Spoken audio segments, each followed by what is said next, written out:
अस्सलामुअलैकुम। आज के लेक्चर में हमारे पास पेडागोजी से रिलेटेड एमसीक्यूज होंगे। वेरी इंपॉर्टेंट एमसीक्यूज हैं और पीएससी एमटीएस कोई भी कॉम्पिटिटिव एग्जाम हो तो उसमें आपके लिए ये हेल्पफुल होंगे। तो 45 लेक्चर है ये पेडागोजी का, तो बाकी सब्जेक्ट्स के अलग हैं। तो इसको हम स्टार्ट करते हैं। फर्स्ट एमसीक्यूज है, इसमें कहता है the more often a particular ability is use the dash it becomes. कहता है more important, less important, stronger या वीकर। वन तो वन का आ जाएगा आपके पास ये use the stronger it becomes. ठीक है, ability is use the stronger it becomes. Next आपके पास क्वेश्चन नंबर 2 है। इसमें कहता है the conclusion of a deductive argument is dash. Deductive method का कंक्लूजन जो है वो कहता है सर्टेन, एक्सपीरियंस, ऑब्जर्वेशन या प्रोबेबल। टू का आपके पास आ जाएगा A certain. Conclusion of a deductive argument is certain. Next आपके पास 3 आ जाएगा this reasoning in which the given statements are viewed as supplying strong evidence for the truth of the conclusion is called. तो उसको deductive reasoning कहेंगे, inductive reasoning, qualitative reasoning या quantitative reasoning. ठीक है, थर्ड का आ जाएगा आपके पास बी, इसको इंडक्टिव रीजनिंग कहते हैं, जो supplying strong evidence for the truth of conclusion is called inductive reasoning. Next आपके पास आ जाएगा 4, the person is influential communicator if he is a comedian characteristic, if his communication is very clear, if he communicates in his mother tongue, या if he has dramatic characteristic। 4 का आ जाएगा B, if his communication is very clear. अगर communication clear है तो तब ये बेहतर है। ठीक है, नेक्स्ट आपके पास है 5, generally students like those teachers who. Generally तौर पे स्टूडेंट्स उस टीचर को लाइक करते हैं। Dictate notes in the class, remove the difficulties of the subject, reveal important question before examination या आर सेल्फ डिसिप्लिन। 5 तो 5 का आ जाएगा बी, डेफिनेट बात है जो रिमूव करेगा डिफिकल्टीज को। अब सब्जेक्ट की जो स्टूडेंट के सब्जेक्ट से उनकी डिफिकल्टीज को अगर वो रिमूव करेगा तो इट्स मीन कि वो गुड टीचर है। तो नेक्स्ट हम मूव करेंगे अपने क्वेश्चन नंबर 6 की तरफ। ठीक है, 6 को देखेंगे इसमें क्या कह रहे हैं। इसमें कहते हैं child development is marked by inter related process which one is not one of them, differentiation, motivation, integration या लर्निंग। 6 का आ जाएगा बी, मोटिवेशन। ठीक है, नेक्स्ट आपके पास 7 आ जाएगा what type of class climate you would prefer, a well behaved class, student speaking only when asked, an active class following the rules prescribed by you, a highly interactive and self discipline class या a quiet and highly attentive class. ठीक है, किस तरह की class को prefer करेंगे। तो 7 का आ जाएगा आपके पास बी। ठीक है, an active class following the rules prescribed by you.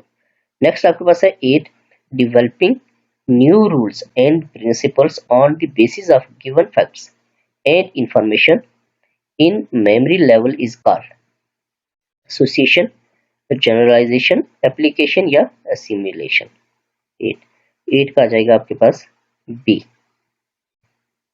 Generalisation. ठीक है, नेक्स्ट आपके पास आ जाएगा 9, इसमें कहता है what would teacher do before teaching the lesson. Teacher lesson पढ़ाने से पहले क्या करता है, क्या करेगा।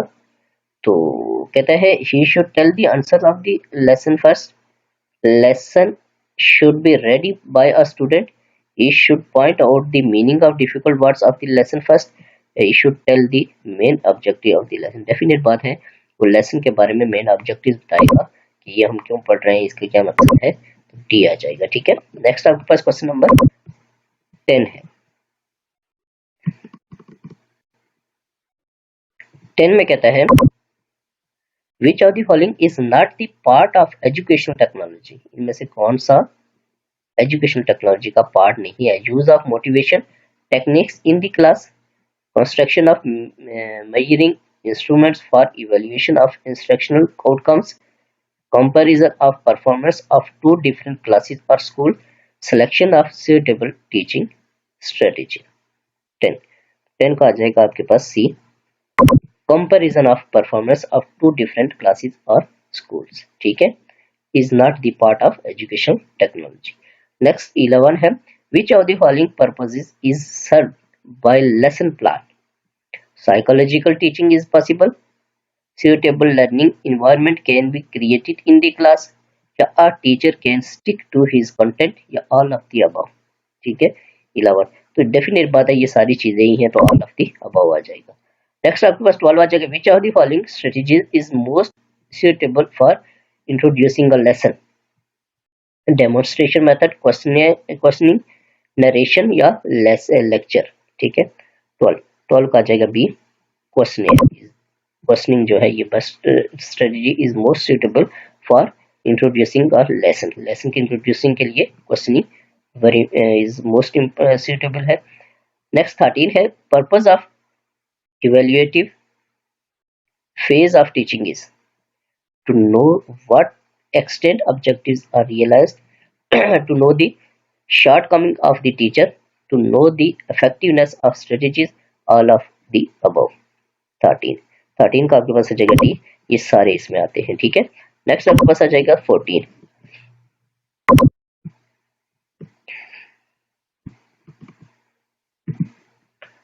14 में कहता है, which is the best method of study of child behaviour, ठीक है।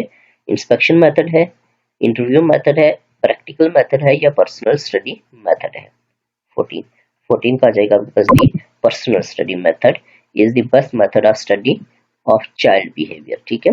नेक्स्ट 15 है, attitude can dash, very important, be overt और covert both, provide basic for individual differences, be the major of cultural differentiation, या all of the above. 15 तो 15 का आ जाएगा D, ये सब इसमें है, ठीक है। एटीट्यूड कैन, ये सारे आपके पास जो 3 पढ़े मैंने। नेक्स्ट आपके पास 16 है, which of the following teaching aids helps the peoples to study, analysis and compare data, graphs, maps, diagrams, या पिक्चर्स।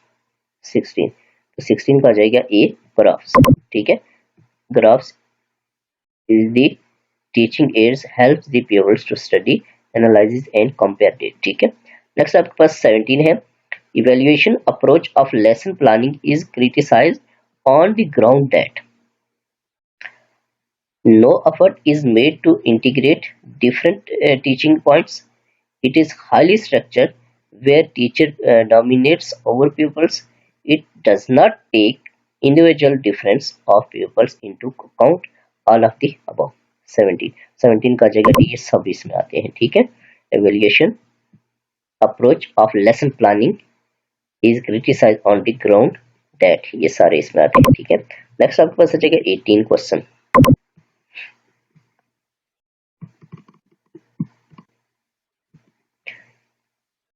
में कहता है, complexities of scoring of matching types of test can be reduced by assigning only 1 mark for the item, increasing the items into columns, supplementing the matched items with 4 alternative items, none of these। 18 का आपके पास आ जाएगा सी, supplementing the matched items with 4 alternative items। 19 है, guidance removes, very important, the personal problems of the individual, psychological problems of the individual, the social problems of the individuals, या all of the above। 19 का आ जाएगा D, सारे guidance remove कर सकती है इन सारी चीजों को, ठीक है। तो ये आपके पास all of the above आ जाएगा, ठीक है। नेक्स्ट आपके पास क्वेश्चन नंबर 20 है। 20 क्वेश्चन को देखेंगे, इसमें क्या कह रहे हैं। इसमें कहता है 3 merits of proficiency test are approval, reliability and subjectivity, dexterity and approval, subjectivity and reliability, approval, dexterity and objectivity। 20 20 का आ जाएगा A, approval, reliability and subjective. ठीक है, 3 merits of proficiency test are. Next आपके पास 21 है, guidance differs from counselling in which of the following manner. Guidance is a group process while counseling is a one-to-one contact. Guidance mostly covers social aspects while counseling is a learning oriented process and reduce the learning problems of the individual. Guidance is a broader concept than counseling, all of the above। ठीक है, 21। तो ये सारी चीजें जो हैं बिल्कुल correct हैं, तो इट्स मीन ये डी आ जाएगा। ठीक है, गाइडेंस डिफर है फ्रॉम काउंसलिंग से। ठीक है, ये सारी जो बातें कह रही है बिल्कुल 100% श्योर है। नेक्स्ट आपके पास है 22, when a child responds to all women who wear black suit because of black suit of her mother, it is the example of. यानी कि ब्लैक सूट के हर एक वीमेन को वो रिस्पॉन्स देता है क्योंकि उसकी माँ ने ब्लैक सूट पहना होता है। तो कहता है ये एग्जांपल है internal inhibition, generalisation, assimilation, all of the above. ये जनरलाइजेशन के एग्जांपल है। ठीक है, नेक्स्ट आपको पता what is meaning of growth, very important है।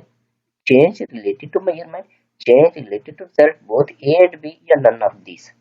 23 का आ जाएगा C, change related to measurement and change related to result, ये दोनों इसमें आएंगे। ठीक है, नेक्स्ट आपके पास 24 है।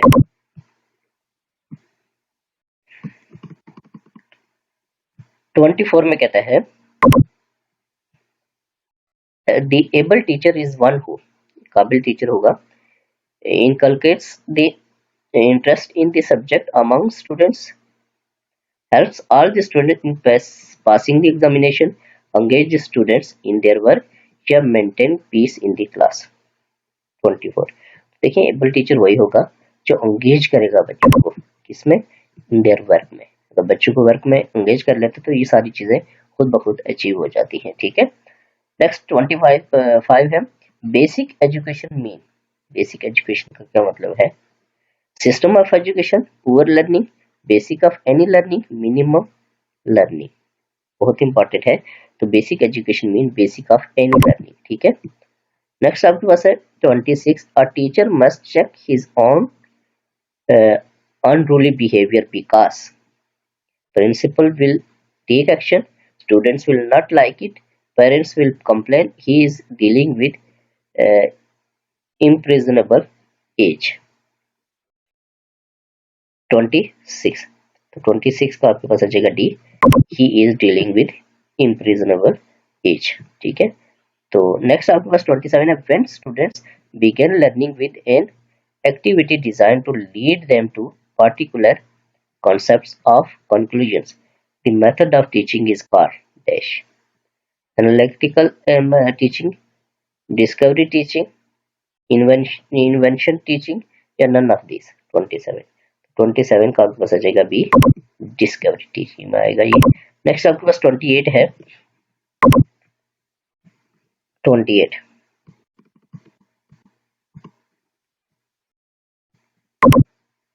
इसमें कहता है teacher centre instruction which includes lecture, presentation and recitation is also known as classical instruction, direct instruction, old method instruction, none of these।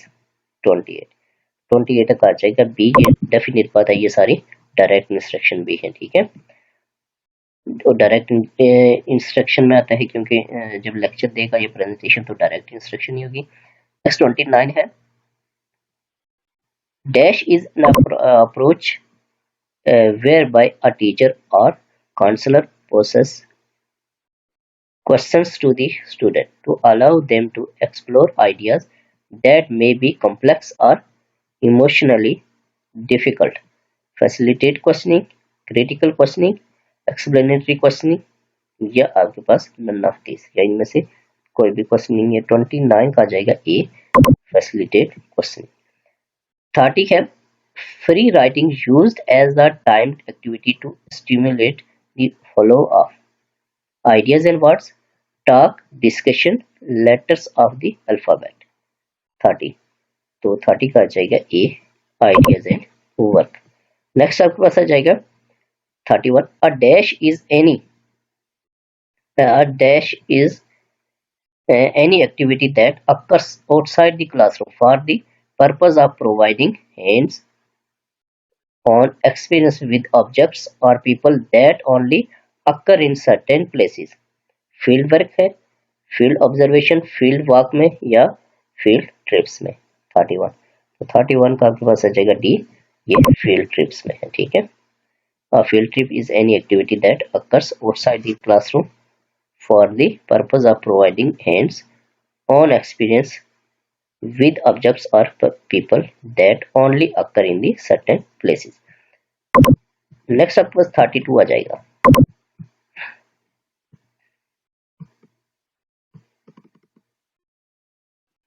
32 में कहता है when educators travel to the students location to provide instruction on topics of professional or personal interest, the mode of teaching becomes innovative teaching होगी, moving teaching होगी, travel teaching होगी या extension teaching होगी। When educator travel to the students location, ठीक है। 32 का आ जाएगा ये एक्सटेंशन टीचिंग होगी। ठीक है, डी आ जाएगा। नेक्स्ट 33 है dash is an organization tool to help the students visualize how many events can be tied to or contribute to a result। fishbone, fish pond, backbone या none of these। 33 का आ जाएगा ए, fishbone में आता है। ठीक है, is an organising tool to help the students visualise how many events can be tied और कंट्रीब्यूट टू अ रिजल्ट। ठीक है, नेक्स्ट आपके पास आ जाएगा 34, when students are asked to prepare an analysis of critique all features of an object or concept, the strategy is termed as sequencing, concept mapping, characterization, none of these। 34 का आ जाएगा सी, ये characterization में आता है। 35 है while teaching in the classroom any kind of work that involves 2 or more students is a form of collaborative learning, collaborative project, collaborative work या collaborative effort। 35, तो 35 का आ जाएगा ये collaborative learning का आ जाएगा। ठीक है, नेक्स्ट आपके पास आ जाएगा 36, थोड़े से ब्लर हैं लेकिन इंपॉर्टेंट थे तो मैंने आपके लिए सोचा ये शेयर कर दूं। ये इंपॉर्टेंट है पेडागोजी के एमसीक्यूज। तो 36 इसमें कहता है checking is a dash technique, ordering, memorisation, knowledge या नन ऑफ दिस। 36 का आ जाएगा बी, ये मेमोराइजेशन में आता है। ठीक है, checking is a memorisation technique, the theory explaining the different types of learning and प्रोपोजिंग that they require different types of teaching is remembered as dash conditions of knowledge, conditions of behaviors, conditions of learning या none of these। 37 बहुत important है ये questions, तो ये आपके पास सी आ जाएगा conditions of learning। Next 38 है when a notebook is maintained by a group in which each member of the group is expected to add an idea, the notebook is known as। Group में notebook तैयार हो और हर एक का idea उसमें क्या हो, ऐड हो, तो कहता है उसको कलेक्टिव नोटबुक बुक कहेंगे, कलेक्टिव वर्क सैंपल कहेंगे, कलेक्टिव होमवर्क या नन ऑफ दिस। 38 तो डेफिनेट बात है उसको कलेक्टिव नोटबुक कहेंगे। ठीक है, जिसमें सबके आइडियाज होंगे एक ग्रुप में से। नेक्स्ट आपके पास आ जाएगा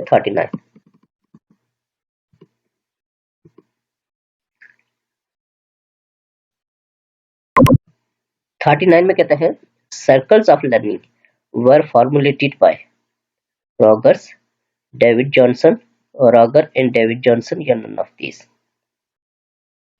39 तो 39 का आपके पास आ जाएगा ये रॉगर्स एंड डेविड जॉनसन थे। ठीक है, circles of learning were formulate किया था ये रॉगर्स एंड डेविड जॉनसन ने। नेक्स्ट 40 है dash can be useful in motivating some students to learn. Competition, coalitions, coalitions, compositions, none of these। ठीक है 40, तो 40 का आपके पास आ जाएगा ए कंपटीशन। ठीक है, can be useful in motivating some students to learn. ठीक है, कंपटीशन जब करवाते हैं तो मोटिवेशन मिलती है, पॉजिटिव कंपटीशन। नेक्स्ट 41 है a process of looking at what is being assessed is called dash. Assessment, evaluation, measurement या रूब्रिक्स। 41, तो 41 का आ जाएगा बी, ये इवैल्यूएशन मेथड है। Process of looking at what is being assessed is called evaluation. 42 है formative assessment is an assessment dash learning, to learning, of learning, by learning, for learning. 42, तो 42 का आ जाएगा D, formative assessment is an assessment for learning. 43 है an assessment used to identify difficulties in the learning process is called dash. Initial assessment है, diagnostic, formative assessment है या सुमेटिव assessment है। ठीक है 43 का आ जाएगा आपके पास डेफिनेट बात है an assessment used to identify difficulties. जब डिफिकल्टीज को आइडेंटिफाई करेंगे तो इसमें ये डायग्नोज करे तो डायग्नोस्टिक असेसमेंट आएगा। ठीक है, नेक्स्ट आपके पास है question number 44। To compile the information into pattern and propose a plan is called analysing, evaluating, synthesising या आपके पास आर्गेनेटिंग है। ठीक है 44, तो ये आपके पास आ जाएगा ये सिंथेसाइजिंग में आते हैं। ठीक है, to compile the information into pattern and propose a plan is called synthesising. ठीक है, नेक्स्ट आपके पास 45 आ जाएगा।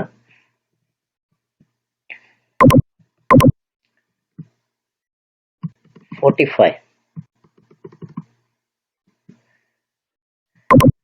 फाइव में कहता है the most complex skills of Bloom's taxonomy is, very important question है, characterising, evaluating, synthesising, organising. Most complex skills of Bloom's taxonomy. ठीक है 45, तो ये आपके पास ऑर्गेनेटिंग है। ठीक है, नेक्स्ट आपके पास है 46 the three domains of Bloom's taxonomy are, very important question है, कॉग्निटिव, अफेक्टिव एंड साइकोमोटर। तो ये आपको पता है कि ब्लूम्स टैक्सोनॉमी की तीन डोमेन्स हैं, कॉग्निटिव, मेंटल, अफेक्टिव, आर्ट से जिसका रिलेट करती है, साइकोमोटर स्किल से। ठीक है, नेक्स्ट आपके पास है ये आ जाएगा। ठीक है, नेक्स्ट आपके पास है 47 the first institution of higher learning in the western world academy was founded by. ठीक है, अच्छा ये जो आपके पास है ये 46 डोमेन्स ऑफ ब्लूम्स टैक्सोनॉमी। अगर ब्लूम टैक्सोनॉमी के ऊपर आपको लेक्चर चाहिए तो डिटेल लेक्चर मेरा मौजूद है, मैंने इसमें एक्सप्लेन किया हुआ है। आगे कॉग्निटिव, अफेक्टिव और साइकोमोटर की सब टाइप्स जो है वो भी एक्सप्लेन है, वेरी इंपॉर्टेंट लेक्चर है, तो उसको भी आप देख के तो इसको क्लियर कर सकते हैं कि ब्लूम टैक्सोनॉमी क्या होती है और कॉग्निटिव, अफेक्टिव, साइकोमोटर क्या है। ठीक है, तो 47 the first institution of higher learning in the western world academy was founded by, किसने फाउंड किया था, सुकरात ने, प्लेटो ने, अरिस्टोटल ने या जॉन डेवी ने। 47 का जाएगा बी, ये प्लेटो ने। ठीक है, नेक्स्ट आपके पास है 49 the apology the Plato's recollection of the speech given by Socrates when Socrates was charged with believing the rotation of the earth, not believing the rotation of earth, believing in gods, not believing in gods। 48, तो ये दिया जाएगा not believing in gods। ठीक है, next आपके पास आ जाएगा